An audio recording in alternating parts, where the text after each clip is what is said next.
Spiritual ടോക്സിന്റെ മറ്റൊരു അധ്യായത്തിലേക്ക് എല്ലാവർക്കും ഒരിക്കൽ കൂടി സ്വാഗതം. അപ്പോൾ ഇന്നത്തെ അധ്യായത്തില് ഒന്നിൽ കൂടുതൽ വിവാഹയോഗമുള്ള നക്ഷത്രക്കാരെ കുറിച്ചാണ് ഇന്നത്തെ അധ്യായത്തിൽ ഉൾപ്പെടുത്തിയിട്ടുള്ളത്. ജ്യോതിഷത്തില് നക്ഷത്രഫലം പ്രധാനമാണ്. ഒരേ നക്ഷത്രക്കാർക്ക് പൊതു സ്വഭാവമുണ്ട്. ഇതിന് ഗുണദോഷ വ്യത്യാസവുമില്ല. എന്നാൽ പൊതു സ്വഭാവമുണ്ടെങ്കിലും ജനനസമയം പോലുള്ള വച്ച് വ്യത്യാസം വരാം. ജ്യോതിഷ പ്രകാരം മംഗല്യഭാഗ്യം എന്നതിന് പ്രാധാന്യമുണ്ട്. ഇത് പ്രകാരം ചില പ്രത്യേക നക്ഷത്രക്കാർക്ക് ഒന്നിൽ കൂടുതൽ വിവാഹയോഗം എന്ന് പറയുന്നുണ്ട്. അപ്പോൾ അതിനെക്കുറിച്ചാണ് ഇന്നത്തെ അധ്യായത്തിൽ നമുക്ക് വിശദമായിട്ട് നോക്കാം.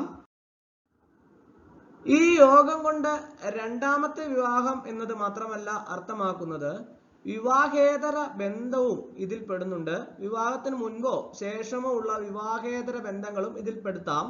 ഉറപ്പിച്ച വിവാഹം നടക്കാതെ പോവുകയും മറ്റൊരു വിവാഹം കഴിക്കുന്നതും ഒന്നിൽ കൂടുതൽ വിവാഹം എന്ന രീതിയിൽ എടുക്കാവുന്നതാണ്. ഇതെല്ലാം തന്നെ വിവാഹമോചനം, വൈധവ്യം എന്നിവയെല്ലാം തന്നെ രണ്ടാം വിവാഹയോഗമായിട്ട് എന്ന ഇതിൽ ഉൾപ്പെടുത്തുന്നതാണ്. അതുപോലെ തന്നെ ഇതിന്റെ ഗ്രഹനിലയിൽ 7ാം ഭാവം കൊണ്ടാണ് ഇത്തരം യോഗത്തിന്റെ കാര്യം പറയുന്നത്. 7ാം ഭാവത്തില് ഒരു ഗ്രഹം ഉണ്ടാവുകയും മറ്റ് ഗ്രഹസ്ഥ ഇല്ലെങ്കിൽ ഒരു വിവാഹ യോഗമേ കാണൂ. എന്നാൽ 7ാം ഭാവത്തിൽ ഒന്നിൽ കൂടുതൽ ഗ്രഹങ്ങൾ ഉണ്ടെങ്കിൽ ഒന്നിലേറെ വിവാഹത്തിന്റെ സാധ്യത പറയുന്നുണ്ട്. എന്നാൽ ഇത് സാധ്യത മാത്രമെന്ന് ഓർക്കുക. 9 നക്ഷത്രക്കാർക്കാണ് ഇതിന് സാധ്യത കൂടുതൽ എന്ന് കരുതി മറ്റു നക്ഷത്രക്കാർ ഒന്നിൽ കൂടുതൽ വിവാഹം കഴിക്കില്ലെന്നുമില്ല. അപ്പോൾ അതിന് ഏത് നക്ഷത്രങ്ങളാണ് ഇതിൽ പെടുന്നത് എന്ന് നമുക്ക് നോക്കാം. ഇത്തരത്തിൽ യോഗമുള്ള നക്ഷത്രങ്ങളെ പൊതുവെ 3 ഗണത്തില് നമുക്ക് പെടുത്താം.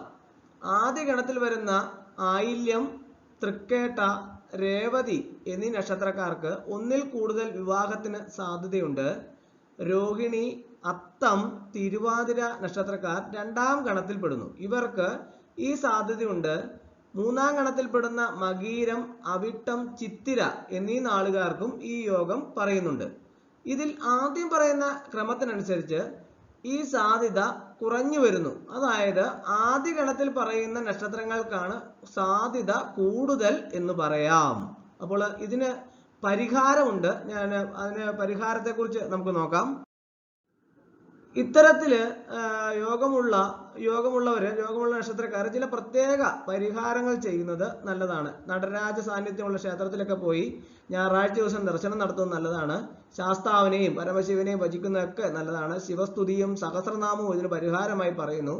ഭാഗവത സപ്താഹത്തിലൊക്കെ പങ്കെടുക്കുന്നതൊക്കെ നല്ലതാണ്. ഇത്തരം പരിഹാര കർമ്മങ്ങളിൽ പങ്കെടുക്കുന്നതിലൂടെ നല്ല പങ്കാളിയെയും സത്സന്താനങ്ങളെയും ലഭിക്കുകയും ചെയ്യും. അപ്പോൾ ഒന്നിൽ കൂടുതൽ വിവാഹയോഗമുള്ള നക്ഷത്രക്കാരെ കുറിച്ചാണ് ഇന്നത്തെ അധ്യായത്തിൽ ഉൾപ്പെടുത്തിയത്. അപ്പോൾ അതിന്റെ പരിഹാരവും നമ്മൾ കണ്ടു. അപ്പോൾ ഇന്നത്തെ അധ്യായം എല്ലാവർക്കും ഇഷ്ടമായെന്ന് വിചാരിക്കുന്നു. ഇഷ്ടമായ ലൈക്ക് ചെയ്യണം, ഷെയർ ചെയ്യണം, സബ്സ്ക്രൈബ് ചെയ്യണം. പരമാവധി എല്ലാവരിലേക്ക് എത്തിച്ചോളൂ. ഒരിക്കൽ കൂടി നന്ദി പറഞ്ഞു നിർത്തട്ടെ. നന്ദി, നമസ്കാരം.